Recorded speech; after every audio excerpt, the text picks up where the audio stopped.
Holy mixed martial arts. moly. UFC Vegas 57 post-show, baby! Let's get it started! Yeah! The excitement is aplenty, and it's a good thing that Alexander K. Lee, my best friend, is not here, because the main event of UFC Vegas 57 had all of the mixing of the martial arts.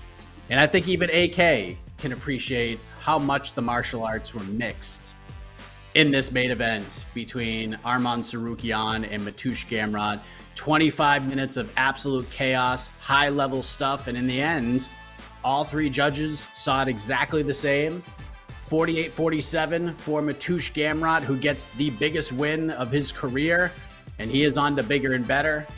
But what a fight it was. One of the best fight night main events you will ever see, and I am excited to talk about it. Thank you for joining us for the UFC Vegas 57 post-fight show. I am Mike Heck. Got a whole crew here. We got José Youngs joining us from Phoenix, Arizona. And we have the man with the fiery hot takes, Mr. No Gray Area himself, Jed Meshew, the new president of the PFL, as you can see. Right, baby. From head to toe. He's got PFL sweatpants on, PFL sneaks, PFL socks. Look, He's just rolling with the PFL. I know that we just watched probably the second best fight of the year, but I'm just here so we can talk more about Bruno Capoloza getting upset last night. Maybe we'll save that for BTL, because I know that's why everybody will tune in during International Fight Week. But Jose, I mean, I'm not going to ask you about the scoring. You didn't even want to give a prediction on the fight because you think so highly of these two guys. We all had very high expectations for this fight. Did it deliver? Did it exceed your expectations? Your thoughts on those 25 minutes? It didn't exceed my expectations because my gymnastics score was a 10, and I'm not Dave Meltzer, and I don't break my scoring system. So it was a 10 out of 10 main event. I gave it a 10 out of 10 potential, so it lived up to everything that it was built on. It's rare we get these main events. Like the last one I can really remember was like when TJ Dillashaw fought Corey Sandhagen, where you just knew that no matter, like, it was just impossible for those two gentlemen to have a bad fight. And the same thing with Mateusz Gamrot and Arman Tsarukyan. This fight was bananas. It was absolutely spectacular. I'm not really going to get into the argument of, is it the second best fight? Is it the first best fight? Is it the best non-title fight? Because that's silly, because this fight just happened, and we should be talking about how great this was, not comparing it to anything else. This fight had everything. It had high action grappling. It had fantastic counter striking. It had high level submission defense, submission offense, wrestling, everything. Stakes were there. Mateusz Gamrot won. I don't even know what I scored it. I just enjoyed the fight. I wasn't scoring it as I went. As Jed said, kind of scoring while watching is very difficult when you're just enjoying the fight that much. But based on the new scoring system I assumed Arman was going to win, just based on, like, I think I did Twitter Reacts first, and Alan Joban kind of put it out there where he's like, he was very confused by the decision based solely on the new criteria. Where if it was the old criteria, Mateusz Gamrot would win. But if it was the new criteria, then Arman Tsarukyan would win. So I just assumed Arman was going to win when they announced Mateusz Gamrot. I wasn't happy or sad. I was just like, oh, I guess Gamrot won. Cool. Now he can fight someone even higher than him, and Arman can fight another high-level lightweight, because as we all know at MMAfighting.com, the lightweight division is the best division in mixed martial arts, regardless of the campfire stories. The rest of this staff tells you about bantamweights and welterweights and what have you. So 10 out of 10 main event, and that's all I have to say. This fight lived up to everything. It was just high-level martial arts, and I don't care that it was in the Apex, because, again, that argument is also very played out on this website. This fight ruled, and I don't care where it happened. It was just fantastic. It was an amazing fight. Jed, I mean, again, everything Jose said is true. This is the true test of hold on. This is the true test of the new scoring criteria, right? This is the perfect example. Like, this is the fight when all the analysts and everybody goes back and they're like, all right, we're going to watch this fight and we're going to compare the two criterias. To me, I thought Arman won 4 rounds just based on the criteria. Damage outweighs control. It outweighs takedowns with nothing really behind it. I thought Arman won 4 rounds. I don't think he won 5. I think he won 4. I scored at 49-46. It's not egregious, though, that Gamrot wins 40-47. Like, I'm not, like, enthralled by this. I was actually a little more upset with the Cater decision, not because MMA won because of the scorecard from Chris Lee, but we don't have that argument here because all three judges scored this fight exactly the same. But you scored it for Gamrot, right? including Chris Lee. I did. MMA Fighting's official score for this fight is 48-47, and I'll be honest, I am not married to that score. I was live blogging, so it stinks. is really hard to live blog and feel like I'm getting like unless it's like a dominant. Like I could have live blogged Shavkat Neil Magny and had a pretty good score, like a pretty accurate score for that fight. That would have been pretty simple, but like this fight had so much going on too. Like I do most of our live blogs. Like heavyweights are way easier because they throw like 3 strikes a minute and they're big times. Like it was really easy to live blog and score a Sparzanami Yunus because nothing happened. So I'm just sitting there being like, well, nothing's happening. But this one was like, okay, so they scrambled and there was a Granby roll and the position changed and it was back and Tsarukyan's back up to the cage now. But the body lock, there's just so much stuff going on that I have no idea if the score I put forth is correct or not. My reasoning for it is in what I saw while I was watching. I felt like the damage was equal for the most part. Certainly not in the first 2 rounds. I thought if you scored that like 49-46 Gamrot, which I haven't seen, but people are crazy, that would be like very, very wrong. And I think the same way that scoring at 5-0 Tsarukyan, which somebody on MMA Decisions did, is very, very wrong. But for me, I thought the first 2 rounds were very clearly Tsarukyan.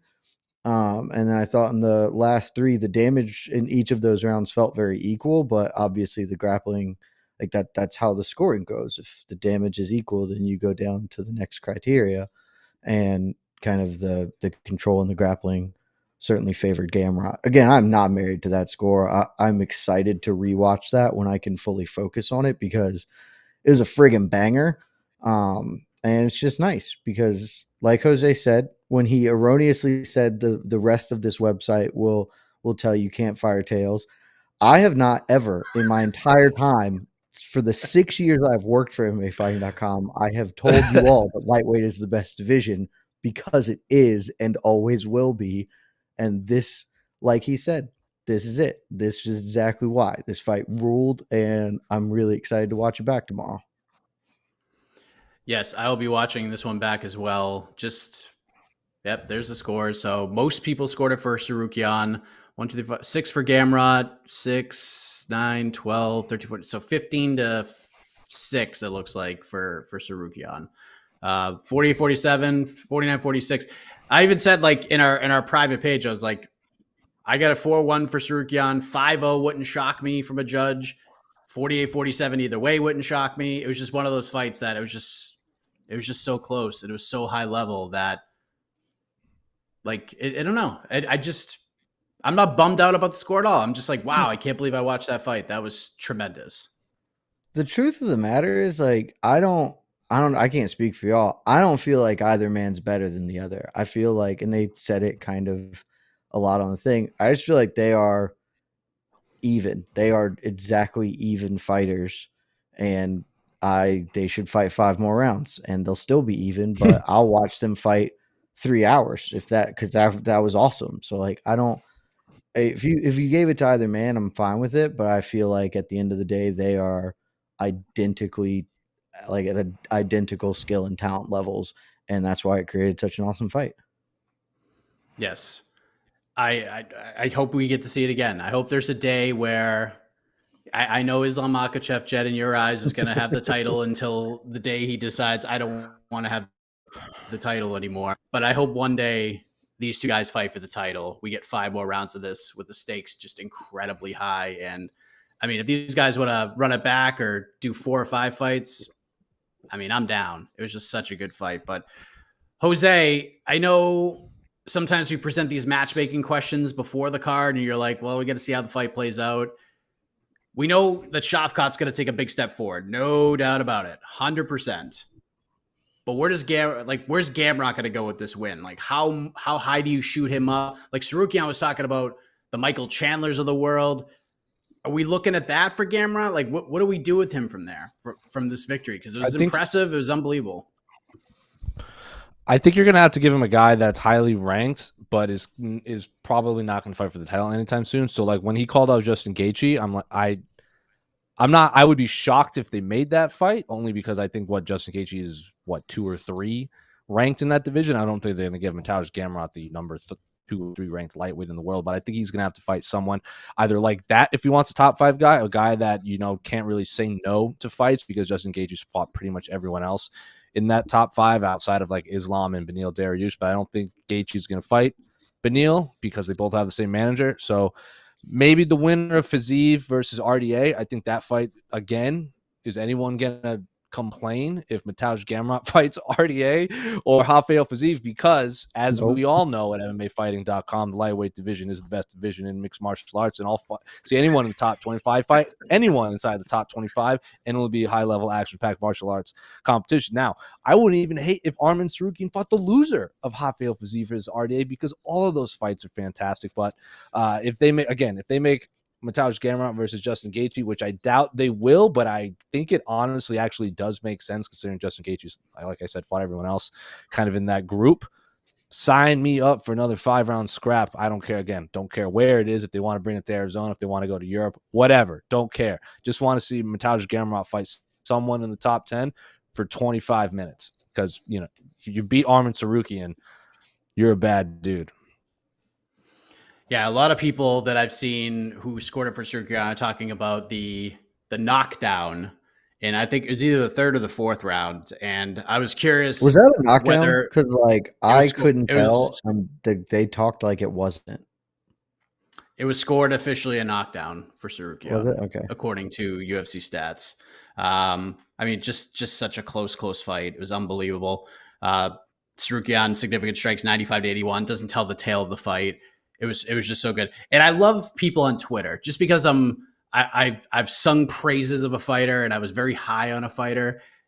People are adding me on Twitter saying, "Oh, sad night for Mike."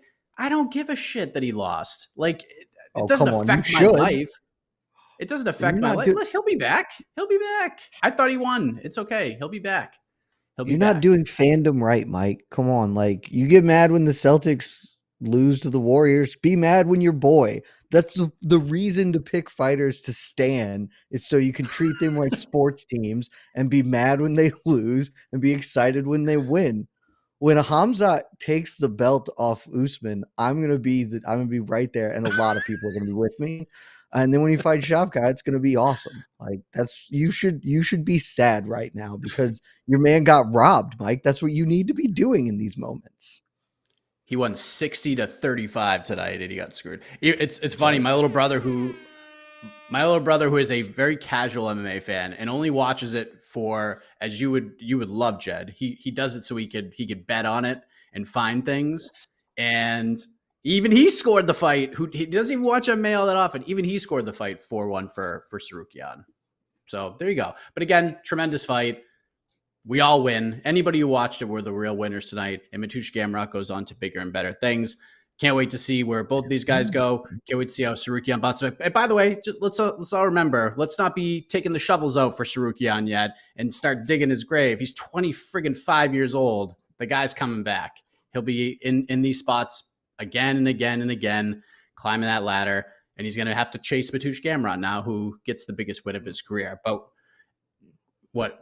You have something to say? I was saying, honestly, this is actually the best outcome because Tsarukyan's only 25. Like, he loses almost no value, and like his stock takes 0 hits. I'm going to move both Gamrot and Tsarukyan up in my rankings this month.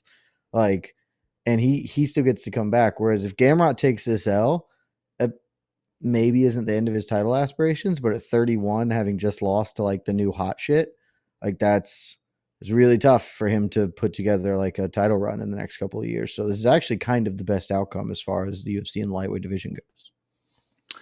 It's a great point. We'll be talking about this fight in December when we're talking about fights of the year. It'll be on that list, no doubt about it.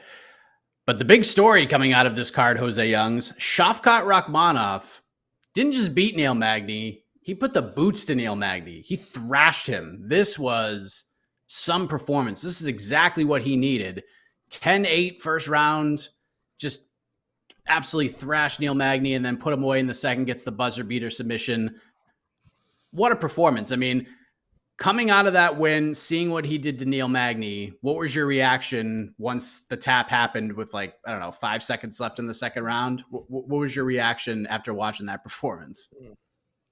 We saw a human being fillet another human being inside the octagon. That's what happened. He basically just surgically cut through Neil Magny and then choked a man in front of his friends and family to remain undefeated inside the UFC. So yeah, Shavkat Rakhmonov is a horrifying human being. And I tweeted this, and I still don't know. Was that more impressive than Khamzat's win over Gilbert Burns? I don't know. Like, Khamzat versus Gilbert Burns is a fight of the year candidate. Or is that what is doing that to the guy who has the most wins in UFC welterweight more impressive than a fight of the year over a guy that fought for the title? I don't know. That was uber impressive. So, as Jed said, it feels like Shavkat and Khamzat are just on a collision course for the title. But I mean, again, like, we're just kind of overlooking the number one pound for pound fighter in the world right now. Kamaru Usman just goes to show you how bright the future of that welterweight division is. I can't say enough positive things about Shavkat. He's, again, a horrifying human being. He wears a hat made of literal wolf skin to the octagon, and then he chokes a human being unconscious, and then he wears a wolf skin hat outside of the octagon. So all power to him. He wants to fight Stephen Thompson. Not going to happen. I don't know who's going to fight next, but I don't care who he fights. He's probably going to be the betting favorite. Jed, your thoughts on Shavkat's performance? I could sense you're really high on him. And we talked about what you're going to do in your lightweight rankings. You're going to move both Tsarukyan and Gamrot up after that performance. I cannot wait to hear what you're going to do with Shavkat Rakhmonov. Are we shooting him up? Is this going to be, are you going to just have him? Is he a top 5 guy? Are you putting him that high, or is he even higher? Yeah, he's going to be top 5. He's going to go top 5. I have him 11 now, which I think is the highest anyone has him. And I'm putting him up to 5.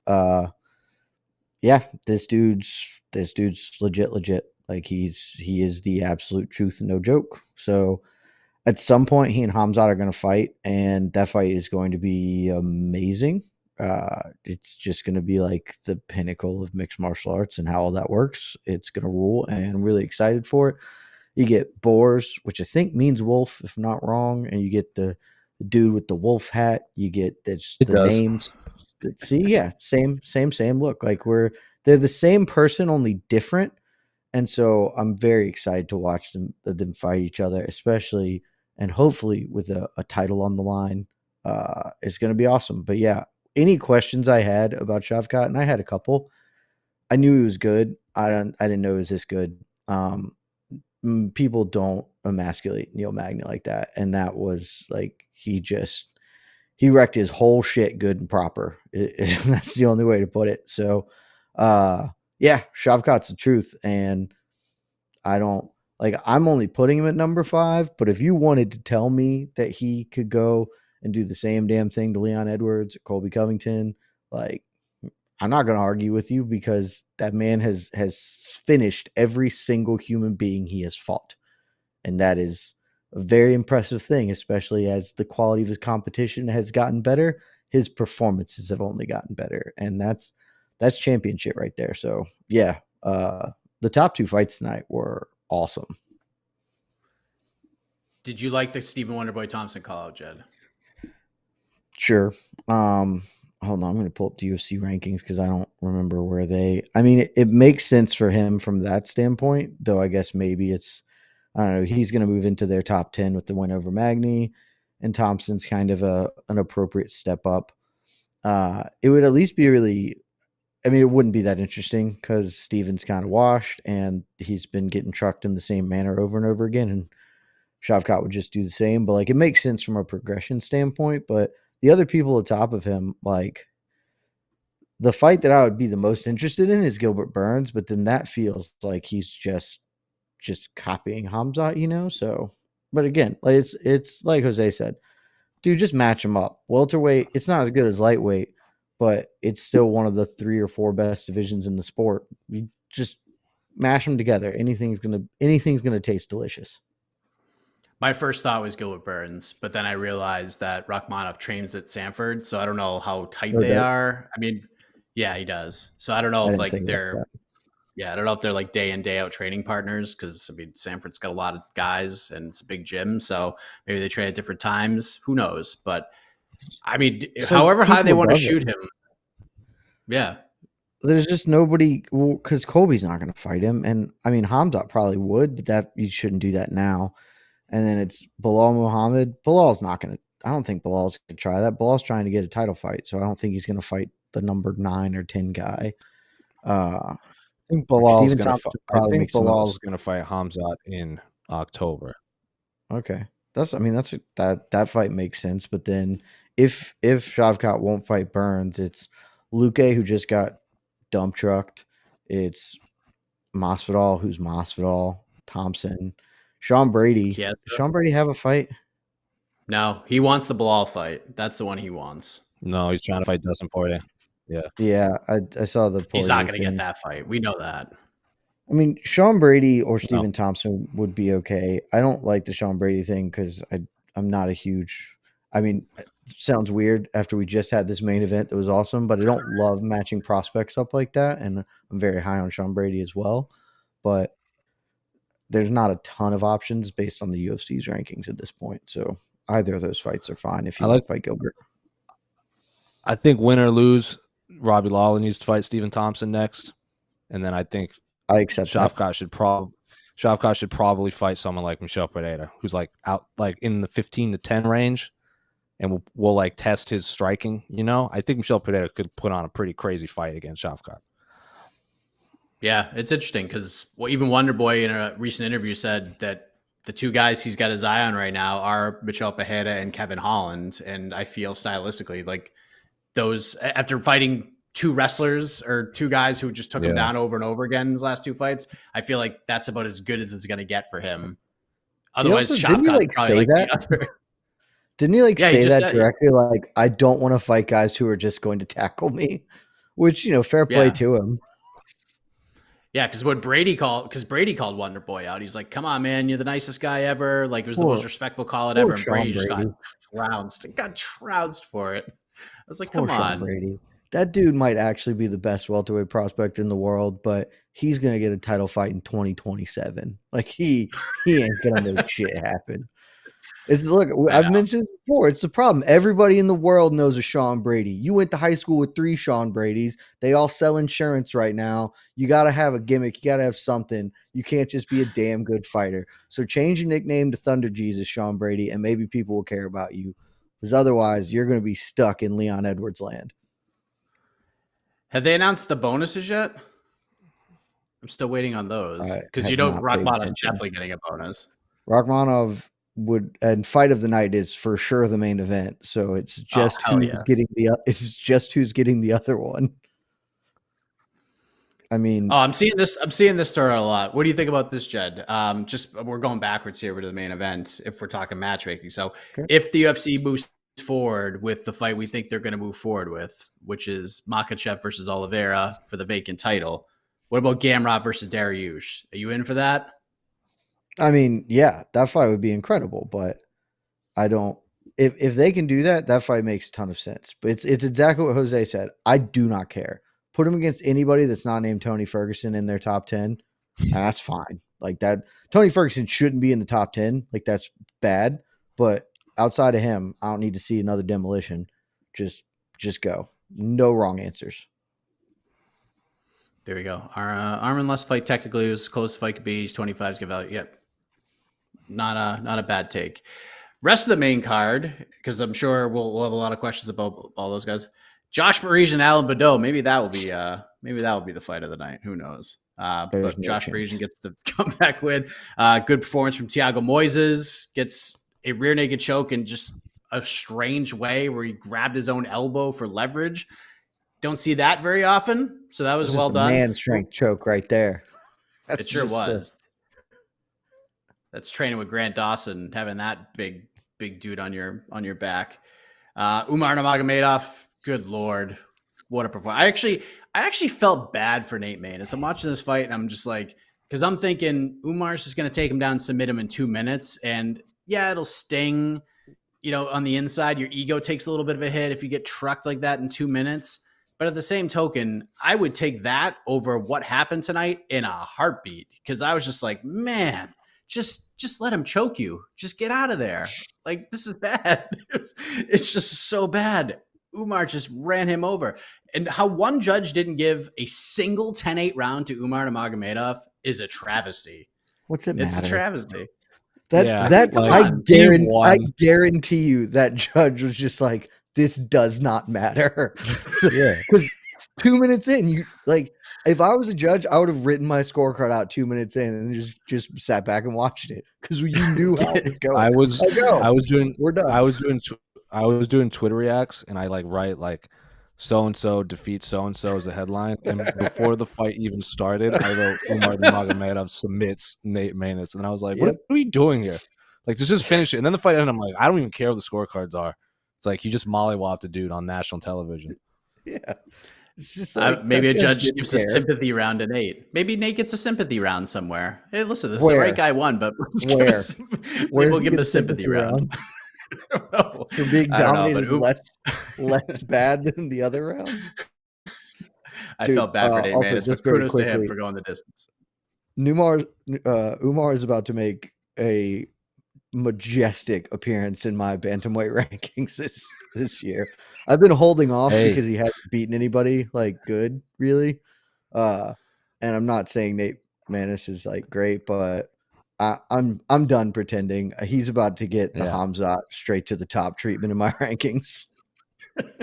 He and more importantly, the champ Aljamain Sterling was tweeting about, because when I was doing Twitter reacts, Aljamain was like super high on him. And he even tweeted like, I'll see you soon.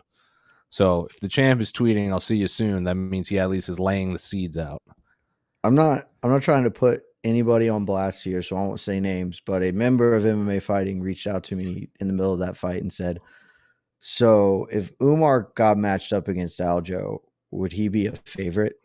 No. I was like, he wouldn't, but I love where your head's at. No. Yeah, not right now, but he's on his way. That was some showing. Chris Curtis, nice win. Carlos Ulberg gets his first UFC finish. Shailin Nurudanbaka, I think that's how you pronounce it. I have to go back. I always thought it was pronounced a completely different way. And then Brennan Fitzgerald, who I trust way more than myself, said it a different way. So I'm going to go with that.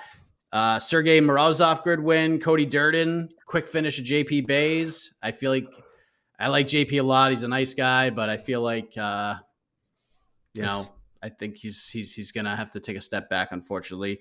Mario Batista, slick submission over Brian Kelleher. And then Vanessa Demopoulos gets a split decision win over Jinyu Fry. Go ahead, Jed. I was saying Batista has to be the other bonus, right? Because I forgot all about the Kelleher sub, but that was very nice. Oh, it was beautiful. That was slick. Just getting the full mount. Do we have bonus? So I think we have bonuses. I have no idea. Let me just double check. Let me just double check this. I want to make sure we have this correct. So normally I know this by now, but so we're still apparently we know the main event's getting one, and we know Shavkat's definitely getting one. Topology says that there's bonuses already, but I haven't seen them anywhere. So maybe they do the cool thing where everyone who got a finish gets a bonus. That would be nice. They should do that, but I don't think they will. But we'll see what happens. Let's go to the peeps while we await the bonuses and see what they have to say about this card. Because it was good. It was a solid. It was a very solid card. The fights that we were excited about were exciting. All delivered. There were lots of fights on the card, but the fights that we were like, watch these fights, delivered. Yeah, the main card was. I mean, even the Parisian Badeau thing was like fun. It was dumb and shouldn't have been on the main card, but it was still fun. The main card ruled. All right. So the bonuses. According, I'm assuming this graphic is correct. Someone screenshot the bonuses. Performances are Thiago Moises, Shavkat, Josh Parisian, and then the main event gets fight of the night. Josh Parisian gets a bonus over Mario Batista and Cody Adam Durden. Martin making it Adam happen. Martin caught it. Adam Martin making it happen. I thought I liked Adam. He got it over Batista. He got it over Batista.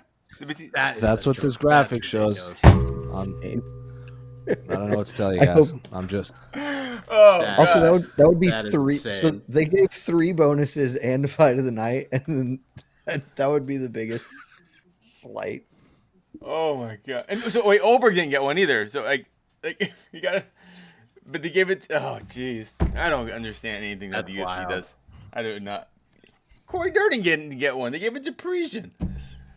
Oh, what a wonderful man, world!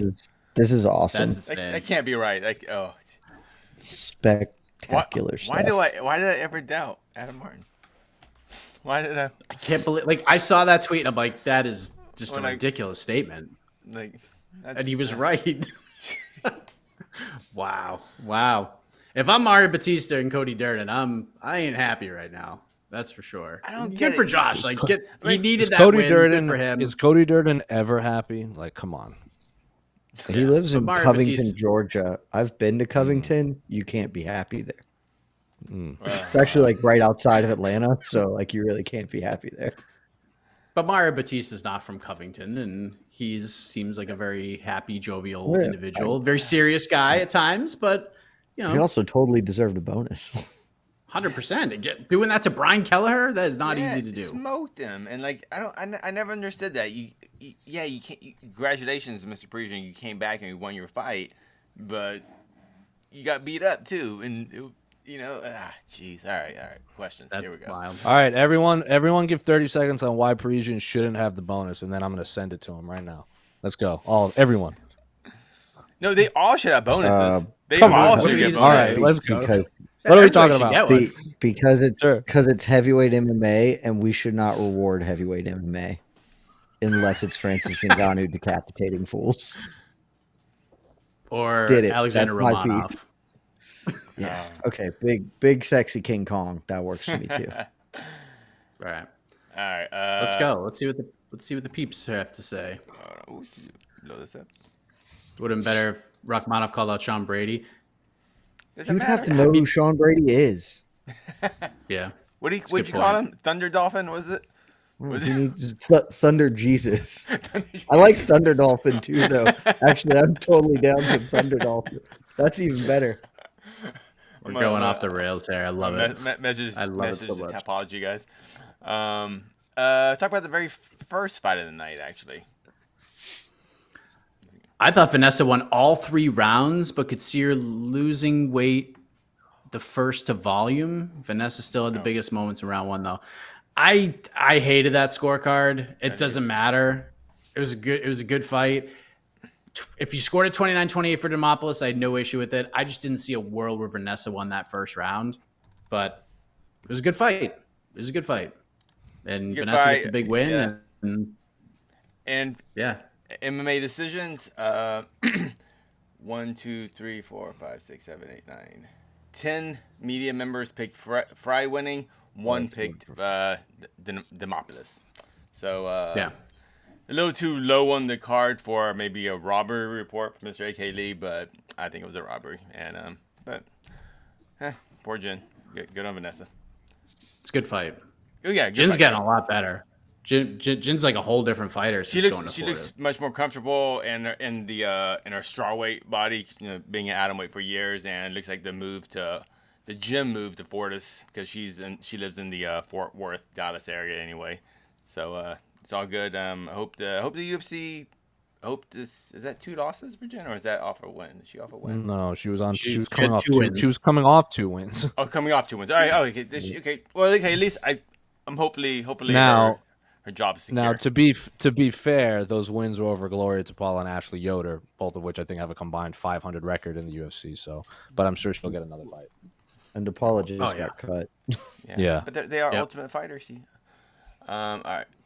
Most importantly, though, I don't care who won because Demopoulos has the best gimmick in MMA right now. The jumping into the Yep. announcers things is hilarious, and she should win every fight because I just want to see her jump into everyone's arms. It's really fun. Parisian should have gotten 50K if he did the jump instead of just talking about the jump. Did you see his If post he, had fight? if he had just done jumped it. without warning him at all, I would say give him all the money. All the money.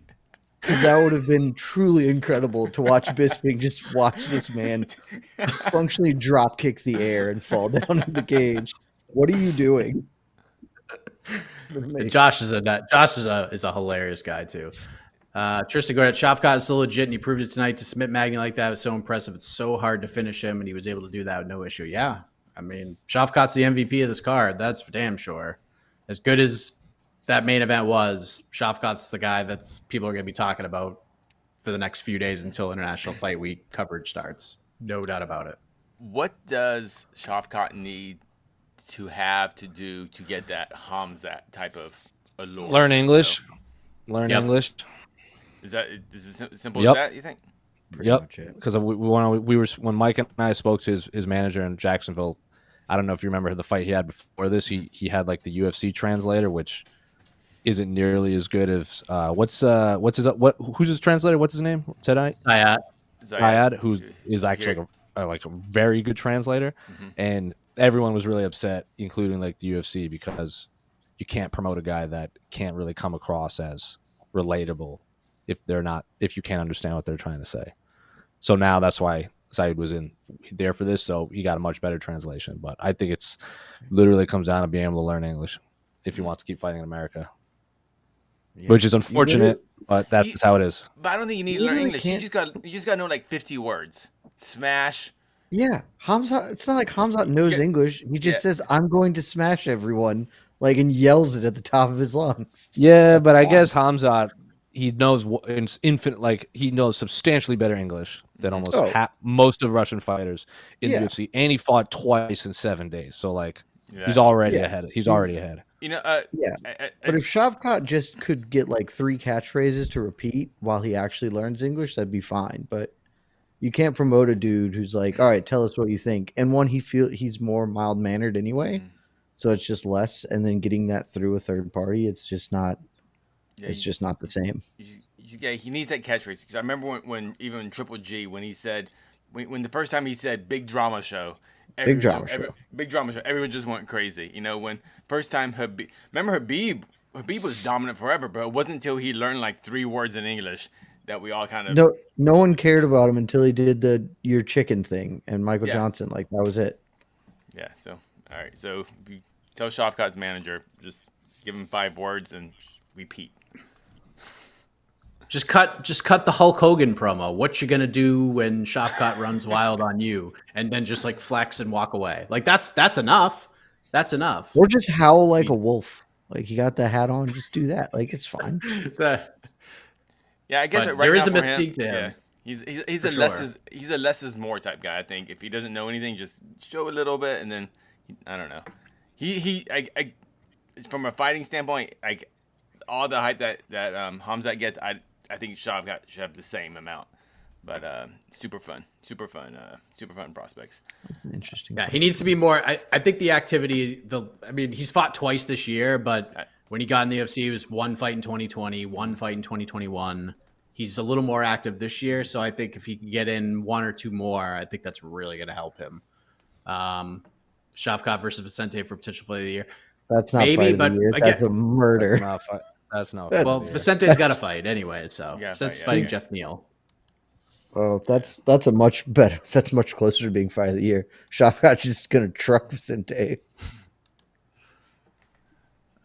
Tater Tots and Feds. Is it too early for Hamzat versus shot? Yes, it is too early. But you best believe the UFC is thinking about that. It is a goal of theirs at some point in the next couple of years to make their way to that matchup at some point. But it's not going to happen now.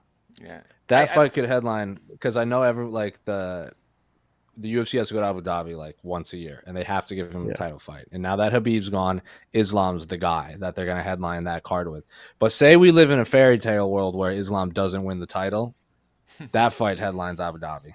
Yeah, for sure. Because Hamzat's not getting into the country anytime soon, so they're going to have to fight there. Well, hold on. See, I don't really agree with this, but tell me what you think. Moby One Kanab. Hamzat didn't get but 1 or 2 times in all his fights up to Burns. That's why Hamzat had more hype. His wins were more brutal. I mean, I don't think that's I think there's like some truth that like, yeah, but still like one, what do you take one significant strike until the Burns fight, right? Correct. So, but think of the level of competition. So I think tonight, Aaron Bronstetter tweeted this out. I think tonight Neil Magny landed the most strikes that have been landed on Shavkat Rakhmonov since he's gone to the UFC. 11. That's I don't know. Most was 9 before that. Were any of those even like grazing up kicks? I felt like those weren't nothing like. Oh yeah, okay. He didn't land 11 strikes. If you told me he landed 11 strikes, I do not believe you. Yeah, that's not true. I didn't see that either. But it's he landed 11 of 20. Actually, landed 21 total strikes according to the stats. 11 significant. Rakhmonov landed 19 significant strikes, 56 total. 2 of 2 on takedowns. 9 minutes and 6 seconds of ground control. Insane. Wild. I like this comment. The big difference, though, just to put a bow on this, though, is like, because I think that is true. It's not that he didn't get hit. It's just like the eyeball test of dominance, Khamzat was more dominant. Now, you want to talk quality of competition? Okay, that's not really how MMA fandom works. Like, fans don't really care. Like, we care, but like broader fan bases that support fighters don't give a shit that you dominated Michel Pereira. Like, that doesn't matter to them. It's like, oh, Khamzat nuked a dude in 10 seconds. Like, that's a thing. And then a week later, he nuked another dude in like 2 minutes or whatever. Like, that's the eyeball test of his wins are more physically and aesthetically dominant. I think there's a good argument that Khamzat's wins are better and more impressive, both from like a tactical and strategic standpoint. But like, one dude feels, and that's kind of, I think, the difference. I think Khamzat feels like a physical force of nature, and Shavkat feels more like a really, really talented fighter that is not as much on that spectrum. Also, not for nothing, Khamzat has a scar on his face and looks terrifying. So you see those two gentlemen walking down the street. He's got the beard. Clothes. Yeah, if you see those two guys walking down the street and you say one of those guys is going to eat another human being, who do you think it's going to be? It's not Shavkat. The guy wearing a wolf head? But I get what you're saying. He can't wear the wolf head in the cage. If he could wear the wolf head in the cage, but he takes it off and he has that weird like Pee Wee Herman haircut too. Like, he's got to do something with the facial hair. That's how you can get more of a mystique to him, because he looks like a dude who is very smart, but also will quietly kick your ass. Whereas, as Jose said, Khamzat looks like he will eat you. Yeah. Khamzat will be doing the eating. Shavkat would just go like this and touch you in like a pressure spot. And you just fall and collapse to the ground. You would just keep walking like nothing happened. You just whistle all the way down the street. Nat Williams. Touch of death. There you go. Nat, these scorecards are a rejection of the scoring we've seen over the past few weeks, where having an edge in wrestling has been discounted. Not saying I agree with it, but that seems to be what it is. So here's another point that somebody just DM'd me about it. I wanted to bring this to whoever wants to answer this. There's people who are suggesting that, and maybe there's some truth to this, because most of Tsarukyan's effectiveness tonight came to the body. Those kicks to the body of Gamrot were brutal. But oftentimes fans especially who are really into the criteria, feel like the judges don't give enough love to body shots more so than getting punched in the face. Do you think that would, like, I don't know how much of a difference that plays in the scoring. I don't know if it plays any, but do you feel like that's kind of an issue right now, that Jed, that shots to the body, shots to the legs, things like that, anything above this area, below this area, just isn't getting enough credit on the cards? Yeah, I think that's been that way forever, though. And it's less that it's not that it's that they're not crediting it. It's that they just head strikes are the premium strike. They're the premium position. That's the thing that is the most eye-catching. Look, when you get hit to the body, unless the dude crumples up, he just kind of walks through it, and that's how a lot of leg kicks are too. You hit to the head snaps, and you can see the sweat fly, and you can see the dude's neck turn. Like, it is a more visceral and by definition looks more damaging, whether it is or not. And so I think that absolutely could be part of it, because really almost all of Tsarukyan's like damage and offense were kicks, whereas Gamrot outboxed him for the most part. And so at least and that's why I said when I was watching it, I thought that the damage was pretty even, which is why I then went to the secondary criteria, and I could absolutely see judges just not crediting the bodywork as much in that regard, and then not even going to the second criteria, or like me going to the wrestling as the tiebreaker. And I'll give Gamrot a lot of credit for having one hell of a poker face, because didn't show any damage at all. Yeah, he took a spin kick from Arman that hit him right in the face, and it looked like it hurt Arman's foot more than Gamrot. You know, I mean, it was like, and like, I was just like, oh, if you don't show visible damage, then I guess it's not damage. So, I mean, and I think that was the difference for with Gamrot winning with the judges. I didn't have Gamrot winning, but to me, just he didn't show like anything hurt. He never went ooh.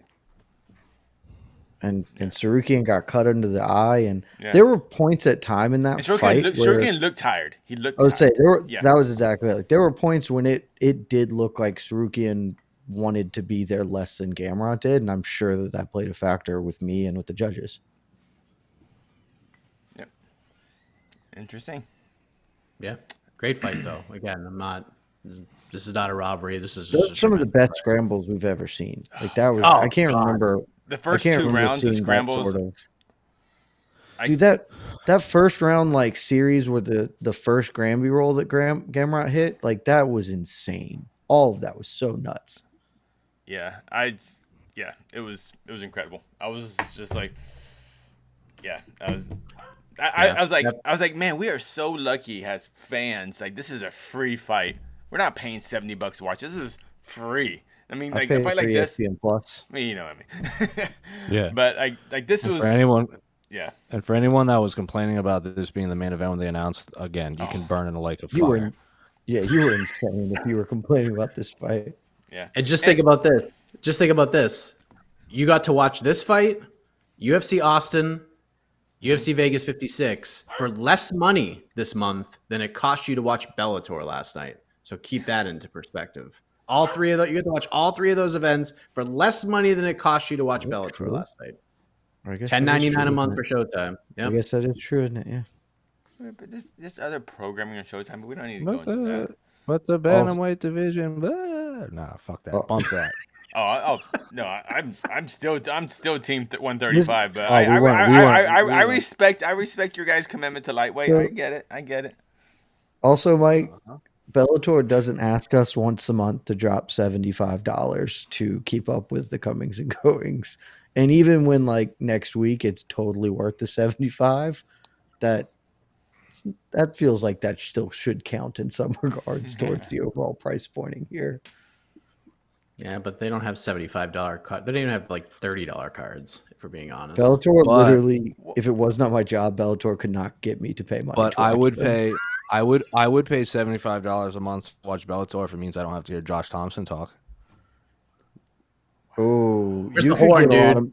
I was about to. Ready? Okay, I was about to. Here we go. Yeah. If there was a non-Josh Thompson Mike, Big John, you saw me thinking about the horn. You saw me thinking about it. I was like, ooh, should I horn that one? Because I kind of want to. How much extra to get rid of Big John, too? That's the real question. Man. I want Big John as a ref again. I thought he was a really good ref. Yeah, he was a good ref. Just do the thing you're good at. Don't branch out. Stay in your lane. Yeah, I'm not going to say that, but I actually think he was a good ref. More Rufian stats. That's all. Rufian? Yeah, he was awesome. Rufian? Yeah. Rafian. Rafian.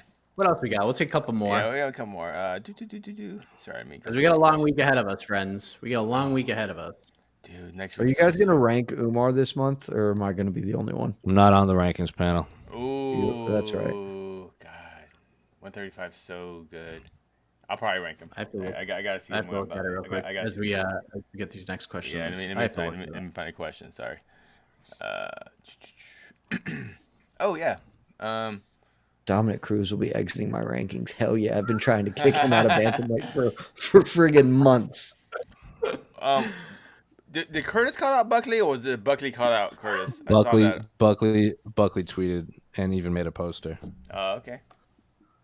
You like that fight? Way to go, Buckley. Yeah, so Sure. I kind of so Joaquin Buckley has had this gimmick since he's come into the UFC, and it started with Glory MMA, where he used to train for a little while. He wanted to fight James Krause, and then he just wanted to fight everybody at Glory MMA.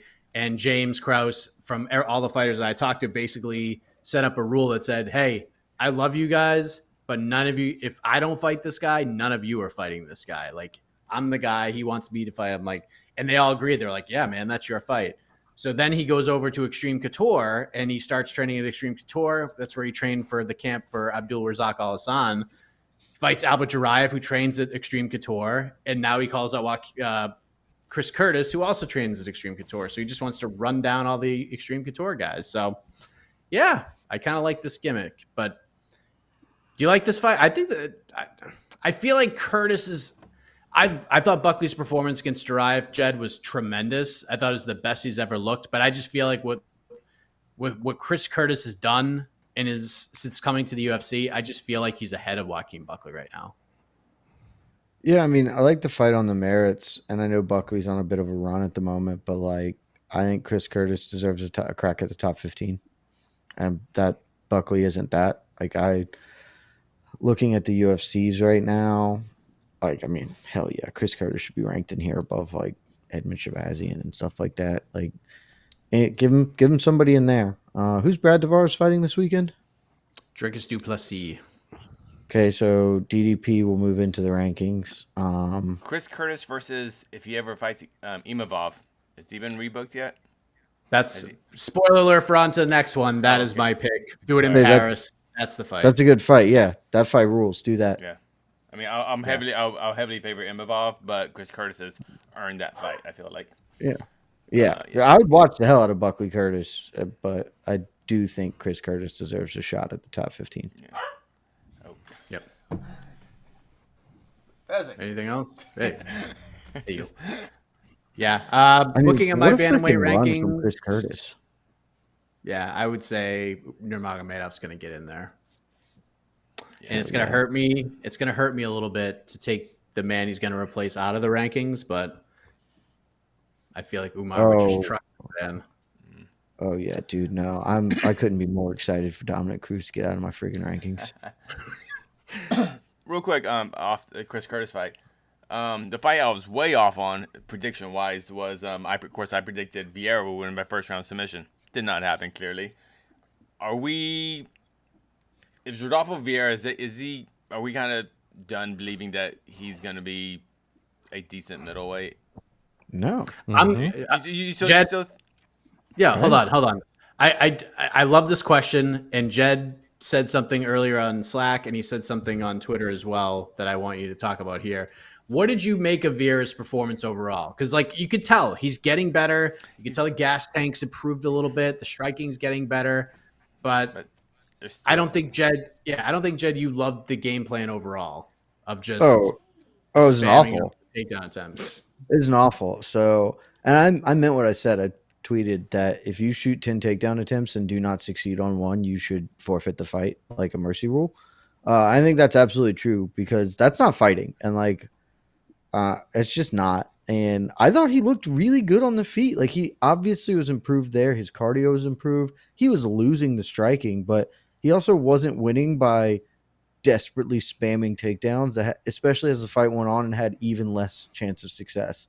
Like that, the third round, that fight was up for grabs. I think I had it 1 apiece at the time. And that he could have won that, but he spent that entire round like just falling over at the hips, trying to get a takedown, trying to make that thing happen when he clearly couldn't do it. Instead of just like coming forward and punching a bunch or kicking. Like, he was having a lot of success at range kicking too. So I'm not done on him being like a good middleweight because his pedigree in the one area is so very, very strong, and he's a pretty good athlete, and he honestly looked a lot like very improved in there.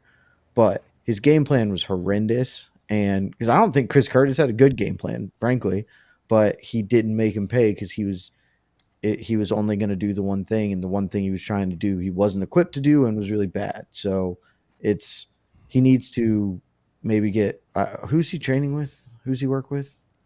Curtis? No, Vieira. Oh, Vieira. Oh, I'm not sure actually. I have no idea who his gym is. So go to American Top Team, because if you're a professional fighter, you should just go to American Top Team. They're really good, and they will teach you to fight smarter and better, because like that was a very winnable fight for him, but the manner in which he went about it, I thought was awful. And even if, like, again, in that third round, even if like his strategy is maybe like not the worst in the world, the optics for the referee is you took 6 shots or something like that in the third round, didn't get close to any of them. All right, that just looks like you're panic wrestling because you feel that you need this, and that's a really bad optic for the ref too, so for the judges. So yeah, I still think he has potential. I'd like to see him get with a good team. Cool. And you know who had you know who probably won the week more than anybody was American Top Team. Was Mike Brown, who was in the corner of Johnny Eblen in the main event, and then flies to Vegas to corner Mateusz Gamrot for his win against Arman Tsarukyan. So great friggin' weekend for American Top Team. Yeah. Is he there with Durden? Was he there with Durden or not? I don't know who. Durden's an ATT affiliate. Yeah, Diego Lima was in this corner. I think he That's was in Jimmy Florida, trains but at. yeah, he usually trains at he usually trains with the Lima brothers. ATT had a great weekend. Sabatello. I think Cody Law was the only person that didn't win. Yeah, they went. Sabatello said they went 5-1 on Bellator. 5-1 Bellator card, and then they went 2-0 tonight. So yeah, or 3-0 tonight with Durban. Yeah. So yeah, hell of a weekend. Great weekend for King Mo has a coach now, just killing it, man. 2-0 against Masasi in championship fights. Why did I not see that coming? Yeah, didn't even think about that. But listen, everybody. You know what time it? Like, this is one of those things where normally we reflect on these cards for like a half a week, and then by Wednesday we change course. I feel like we're gonna think about and reflect on this fight and this fight card for another day or two, and then it's just we're just running to UFC 276. This card is ridiculous, and unfortunately, we are a fight short on UFC 276. We found out on the broadcast Lauren Murphy, Misha Tate is off the card. No reason given at this point. There's talks about maybe rebooking it sooner rather than later, but nothing is done yet. That's what I have heard. Maybe later on in the month, but nothing done. Don't take this information and write articles about it, because you'd be an idiot if you did that. But this is what's being discussed right now. All right, but we're out of here. AK and I are back tomorrow morning doing some matchmaking coming out of this event onto the next one, and then Helwani's back on Monday for the MMA hour, and then Jose and I are off to Vegas on Tuesday, and we have a lot of content coming your way. A lot of content. We're gonna have months of content coming out of this week. I can assure you of that. So, and Jed's back at PFL. Look at this. He's gonna have new swag to wear on the preview show for Kayla UFC. Harrison, baby. I might even go to media day this time since Kayla's there. Whoa! Well, big. Next week's gonna be fun for Jed, for EKC Leiden, for Jose Youngs. I am Mike Heck. Thank you for watching. Hope you enjoyed the fights. I sure did. Good night, everybody. Love you guys. Happy birthday, AK.